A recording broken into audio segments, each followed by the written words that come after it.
নমস্কার। আজকের আলোচনা একটা বেশ বড়সড় ব্যাপার নিয়ে।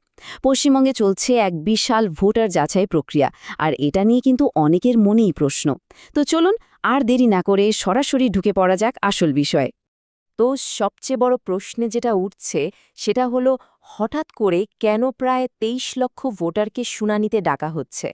মানে প্রায় 2.3 মিলিয়ন মানুষ। সংখ্যাটা বিশাল, তাই না? এর পেছনে কারণগুলো বোঝাটা কিন্তু খুব জরুরি। এই পুরো ব্যাপারটা যাতে আমরা ধাপে ধাপে বুঝতে পারি, সেজন্য কয়েকটা মূল পয়েন্টে ভেঙে নেওয়া যাক। কেমন? প্রথমে জানব এই এসআইআর শুনানিটা আসলে কি। তারপর দেখব কাদের কাদের যেতেই হবে, কতজন ভোটারের আওতায় পড়ছেন, আর এই শুনানিগুলোই বা কোথায় হচ্ছে। সবশেষে কি কি কাগজপত্র লাগবে আর ফাইনাল ডিসিশনটা কিভাবে নেওয়া হবে, সবকিছু নিয়ে কথা হবে। তো চলুন শুরু করা যাক প্রথম প্রশ্নটা দিয়ে। এই এসআইআর শুনানি জিনিসটা আসলে কি? এটা হলো ভোটার তালিকা যাচাই করার একটা সরকারি প্রক্রিয়া। সহজ ভাষায় বলতে গেলে এসআইআর শুনানি মানে হলো সশরীরে হাজিরা দিতে হবে। সেখানে বেছে নেওয়া ভোটারদের ইলেকটোরাল রেজিস্ট্রেশন অফিসারের সামনে গিয়ে জরুরি কাগজপত্র দেখিয়ে প্রমাণ করতে হবে যে তারা বৈধ ভোটার। মানে ভোটার তালিকায় নামটা টিকিয়ে রাখার জন্য এটা মাস্ট। আর হ্যাঁ, এই শুনানির নোটিশ কিন্তু বুথ লেভেল অফিসার মানে বিএলওরা সোজাসুজি বাড়ি বাড়ি পৌঁছে দিচ্ছে। আচ্ছা, তাহলে এখন প্রশ্ন আসতেই পারে যে ঠিক কাদের এই শুনানিতে ডাকা হচ্ছে? এটা কিন্তু র্যান্ডমলি হচ্ছে না। নির্বাচন কমিশন দুটো নির্দিষ্ট ক্যাটেগরির ভোটারদের চিহ্নিত করেছে। দেখুন, মূলত দুটো গ্রুপকে ডাকা হচ্ছে। প্রথম গ্রুপে কারা আছেন? যাদের নিজেদের বা পরিবারের কারো নাম ২০০২ সালের ভোটার তালিকায় ছিল না।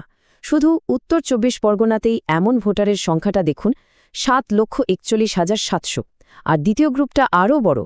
সিস্টেম যাদেরকে সন্দেহজনক ভোটার হিসেবে ফ্ল্যাগ করেছে, তারাও এর মধ্যে পড়ছেন। উত্তর ২৪ পরগনা এই সংখ্যাটা প্রায় ১৫,৫৩,০২২, মানে দুটো মিলিয়ে বিশাল একটা সংখ্যা। এবার চলুন সংখ্যাগুলো আরেকটু ভালো করে দেখি। তাহলেই বোঝা যাবে এই যাচাই প্রক্রিয়ার ব্যাপ্তিটা ঠিক কতটা বিশাল। ভাবা যায়, শুধু একটা জেলা উত্তর ২৪ পরগনা, আর সেখানেই ২২,৯৪,৭২২ জন ভোটারকে এসআইআর শুনানির জন্য ডাকা হয়েছে। এটা যে কি অসম্ভব একটা প্রশাসনিক কাজ, তা নিশ্চয়ই আন্দাজ করতে পারছেন। এই জেলার পুরো ছবিটা যদি আমরা দেখি, তাহলে ব্যাপারটা আরও পরিষ্কার হবে। মোট ভোটার প্রায় ৮৩ লক্ষ। তার মধ্যে প্রায় ২৩ লক্ষকে শুনানিতে ডাকা হয়েছে। আর এর মধ্যেই কিন্তু ৭,৯২,০০০-এরও বেশি নাম তালিকা থেকে বাদ পড়ে গেছে। মানে পরিস্থিতিটা বেশ গম্ভীর। আর এই প্রক্রিয়াটা যে শুধু উত্তর ২৪ পরগনাতেই হচ্ছে তা কিন্তু নয়।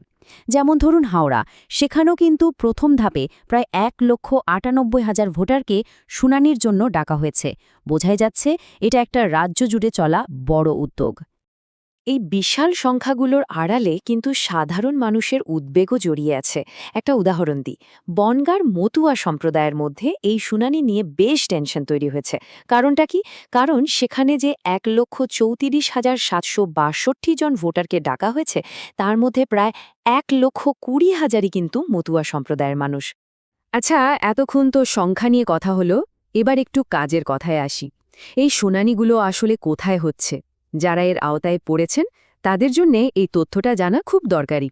উত্তর ২৪ পরগনার কথা যদি বলি, সেখানে মোট ২৩০টা শুনানি কেন্দ্র করা হয়েছে। সবচেয়ে বেশি কেন্দ্র বারাকপুর মহকুমায়, ৮০টা। এই শুনানিগুলো হচ্ছে মূলত এসডিও অফিস, বিডিও অফিস বা এলাকার বিভিন্ন স্কুলে। হাওড়ার ক্ষেত্রেও কিন্তু নির্দিষ্ট ব্যবস্থা করা হয়েছে। যেমন উত্তর হাওড়ায় ৩টে, মধ্য হাওড়ায় ২টো, আর শিবপুরে ২টো কেন্দ্রে শুনানি হচ্ছে। আর যারা ব্লক এলাকায় থাকেন, তাদের জন্য প্রতিটি বিডিও অফিসেই ব্যবস্থা আছে। শোনা যাচ্ছে প্রত্যেকটা সেন্টারে রোজ প্রায় ৫০০ জনকে ডাকা হচ্ছে। এবার আসছি সম্ভবত সবচেয়ে জরুরি অংশে। শুনানিতে তো যেতেই হবে, কিন্তু সঙ্গে কি কি ডকুমেন্ট নিয়ে যেতে হবে? নিজের যোগ্যতা প্রমাণ করার জন্য এই তালিকাটা কিন্তু খুব গুরুত্বপূর্ণ। তো কি কি ডকুমেন্টস লাগবে একবার দেখে নেওয়া যাক। কেন্দ্র বা রাজ্য সরকারের দেওয়া কোনো পরিচয়পত্র বা পেনশনের কাগজ থাকলে চলবে, অথবা ১৯৮৭ সালের আগের কোনো সরকারি, ব্যাংক, পোস্ট অফিস বা এলআইসির পরিচয়পত্র হলেও হবে। তাছাড়া বার্থ সার্টিফিকেট, ইউনিভার্সিটি বা বোর্ডের এডুকেশন সার্টিফিকেট, স্থায়ী জমি বা বাড়ির দলিল, আর যদি থাকে তাহলে বৈধ এসসি, এসটি বা ওবিসি সার্টিফিকেট, এগুলোর মধ্যে যে কোনোটা জমা দেওয়া যেতে পারে।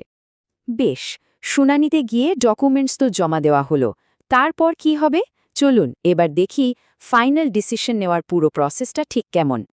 পুরো ব্যাপারটা মূলত ৩টে ধাপে হচ্ছে। প্রথমত, শুনানি। ভোটাররা ইলেকটোরাল রেজিস্ট্রেশন অফিসার বা ইআরও আর তার সহকারীদের কাছে কাগজপত্র জমা দেন। দ্বিতীয় ধাপে জমা পড়ার সমস্ত ডকুমেন্ট স্ক্যান করে ডিজিটাইজ করা হয়, মানে কম্পিউটারে তুলে রাখা হয়। আর সবশেষে ফাইনাল অ্যাপ্রুভাল। জেলাশাসক নিজে সেই ডিজিটাল ডকুমেন্টগুলো খতিয়ে দেখেন এবং ভোটারের স্ট্যাটাস কী হবে সেই নিয়ে চূড়ান্ত সিদ্ধান্ত নেন। তাহলে এই যে এত বড় একটা যাচাই প্রক্রিয়া আর সব নথি ডিজিটাইজ করার একটা বিশাল কর্মকাণ্ড চলছে, এরপর ভোটার তালিকার ভবিষ্যতে এর ঠিক কী প্রভাব পড়তে পারে, এটা কিন্তু একটা খুব বড় প্রশ্ন, জানি আমাদের সবাইকে ভাবতে হবে।